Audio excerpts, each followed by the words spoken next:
Policy of containment. The Marshall Plan offered huge sums to enable the economies of Europe to rebuild after World War II, and by generating prosperity to reject the appeal of communism.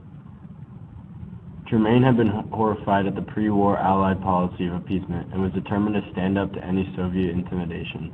The Tremaine Doctrine in March 1947 promised that the USA would support free peoples who are resisting subjection by armed minorities or by outside pressures. The United Nations formed NATO to stop the spread of communism to Western Europe from the Soviet-controlled nations of Eastern Europe.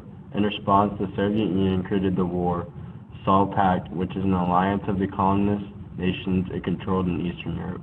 The determination to stop the spread of communism is known as the policy of containment and was the basis for many U.S. foreign policy decisions.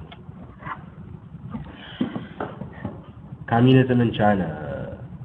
The Communist Party of China was formed in 1921. Mao Zedong took control in 1927 and led a revolution. The Communist Party took control of the country in 1947. The Great Leap Forward was instituted to help transform China into a heavy industrialized society. The Korean War. After World War II, U.S. and Soviet forces go to Korea to disarm Japanese stationed there. The Korean War ends in 1953 with boundaries the same as they were when it began. All allies divide Korea at 38th parallel. Senator Joseph McCarthy. Senator Joe McCarthy said 205 men in the State Department were communists. McCarthy investigated witch hunt people he thought were communists and put them in a trial.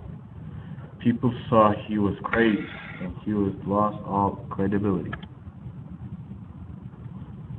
The demonetary theory explained that the political event in one country will cause similar event in neighboring countries. The United States used this theory to justify its support of a non-communist regime. In Asia, between South and North Vietnam, they believe the communists in North Vietnam will trickle down like domino in South Vietnam.